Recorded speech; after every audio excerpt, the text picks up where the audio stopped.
పరిశుద్ధ నామమునకు మహిమ కలుగును గాక. క్రీస్తునందు ప్రియ దేవుని బిడ్డలారా, ప్రభువైన యేసు క్రీస్తు పరిశుద్ధ నామములో మీ అందరికీ ఉదయకాల శుభములు తెలియచేయుచు ఉన్నాను.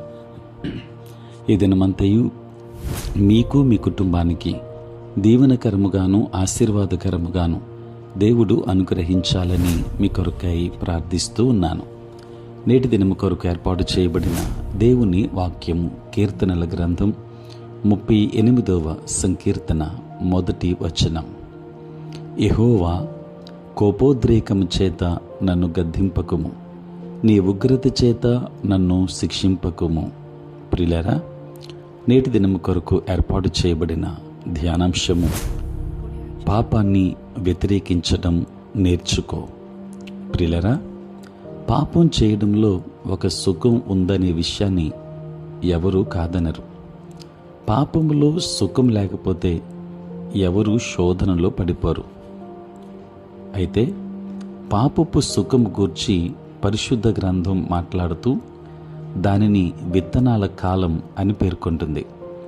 పాపమనే బీజాన్ని నాటినప్పుడు సుఖం కలుగుతుంది, కానీ కోతకాలంలో అది వేదన కలిగిస్తుంది.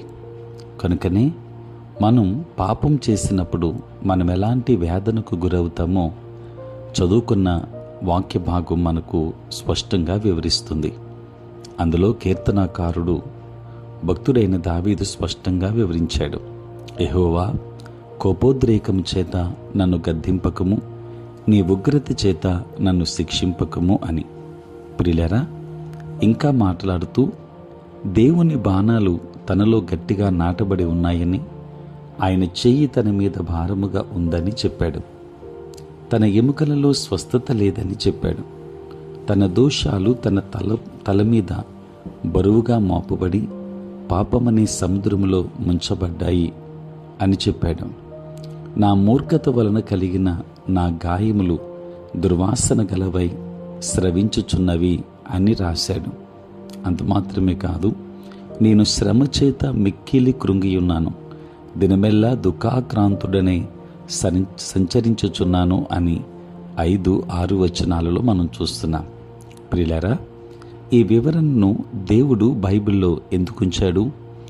పాప పరిణామాలను దూసుకు వెళ్ళే బాణాలతోనూ, భారమైన చేతితోనూ, వ్యాధితోనూ, బరువుతోనూ, మునిగిపోవడంతోనూ, ఊపిరాడని సమాధానము లేని స్థితితోనూ ఎందుకు పోలుస్తున్నాడు? ఎందుకంటే మనం పాపాన్ని ద్వేషించాలని దేవుడు కోరుతున్నాడు. పాప పరిమాణాలు మనం పాపానికి వ్యతిరేకముగా మసులుకోవాలని మనలను హెచ్చరిస్తున్నాయి. పాపం యొక్క పరిణామం మన పాపానికి మనం వ్యతిరేకంగా మసులుకోవాలి అని మనల్ని హెచ్చరిస్తున్నాయి. ప్రియులారా, ఈసారి మీరు శోధనకు గురైనప్పుడు పాప ప్రతిఫలంగా కలిగే వేదనను గుర్తుకు తెచ్చుకొని పాపాన్ని వ్యతిరేకించడం నేర్చుకోండి. దేవుని బిడ్డలారా, ఈ కీర్తనలో దావీదు ఏం చెప్పాడో మనం గమనించండి. నేను క్రైస్తవుడను, నేను పాపం చేయగలనేమో అని మీరు అనవచ్చు. కానీ మీరు పాపం చేయలేరు. ఎందుకంటే మీరేమి విత్తుతారో దాని పర్యవసానాలను అనుభవిస్తారు. తన వారు పరిశుద్ధతలో నడవాలనే ఉద్దేశంతో దేవుడు తన వారిని శిక్షిస్తాడు. దేవుని బిడ్డలారా, కాదు అని చెప్పడం ఇతరులకు నేర్పించండి. ఇతరులు పాపం చేయనట్లు ప్రోత్సహించకుండానట్లు మనం జీవిద్దాం. పడిపోయిన వారి పట్ల కొంత సానుభూతి చూపుదాం. పాప ఫలితాన్ని కోయడం ఎంతో విచారకరం. ఆ పాపం క్షమించబడినా సరే దావీదుకు ఆ సంగతి తెలుసు. కనుక అలాంటి వారిని స్థిరపరచున్నట్లు ఇతరులను ప్రోత్సహిద్దాం. ప్రభువును ఇంకా ప్రేమించడం నేర్చుకుందాం. ఎందుకంటే ఆయన మన కొరకు సిలువలో ఈ పరిణామాలన్నిటినీ అనుభవించాడు. ఆ భారాన్ని ఆయనే వహించాడు. ఆ బాణాల దెబ్బను ఆయన అనుభవించాడు. మనం క్షమాపణ పొందినట్లు ఆయన ఇదంతా చేశాడు. కనుక మనము పాపపు యొక్క పర్యవసానాలను ఎరిగిన వారమై పాపమును వ్యతిరేకించడం నేర్చుకుందాం. దైవాశీర్వాదాలు పొందుకుందాం. దేవుడు మిమ్మును మీ కుటుంబాన్ని బహుగా దీవించునుగాక. ఆమేన్. ప్రార్థన. పరిశుద్ధుడైన తండ్రి, నీకు వందనాలు. రాత్రంతయు కాపాడారు నాయన. ఉదయం లేచి మిమ్మల్ని స్తుతించే భాగ్యం ఇచ్చారు, నీ స్తోత్రాలు తండ్రి. ఈ దినమంతా కూడా మీ సన్నిధి మాతో ఉంచండి. మీ ప్రసన్నత మాకు దయచేయండి. నేటి మా పనులలోనూ, ప్రయాణంలోనూ, పరిచర్యలోనూ మీరే తోడుగా ఉండండి. కృప కలిగిన దేవా, ఎంతోమంది రక్షణ లేక నశించిపోతున్నారు. వారికి కావలసిన సహాయము, రక్షణ భాగ్యంనివ్వండి తండ్రి. భయంకరమైన తండ్రి ఎండ వేడిమ కలిగిన వాతావరణంలో తండ్రి ఉంటుండగా ఎవ్వరికి ఎట్లాంటి బలహీనతలు కానీ తండ్రి అనారోగ్యములు కానీ సంభవించకుండా నీ కాపుదల దయచేయండి.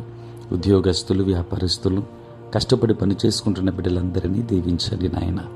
చదువుకున్న బిడ్డలకు కావలసిన జ్ఞానం ఇవ్వండి. సార్వత్రిక క్రైస్తవ సంఘాన్ని దీవించండి. నీ పరిచర్య చేయించిన ప్రతి సేవకుని మీరు ఆశీర్వదించండి. కృప కలిగిన తండ్రి, మీకే వందనాలు, స్తోత్రాలు. పుట్టినరోజు, పెండ్లి రోజు జరుపుకొనుచున్న బిడ్డలను దీవించి నూతన ఆశీర్వాదములు మెండుగా వారికి దయచేయమని, మీరే తోడై ఉండమని యేసు నామములో ప్రార్థించి వేడుకొనుచున్నాము తండ్రి. ఆమేన్. తండ్రి, కుమార, పరిశుద్ధాత్మ త్రియేక దేవుని దీవెన సదా మీకును మీ కుటుంబానికి తోడై ఉండును గాక. ఆమేన్.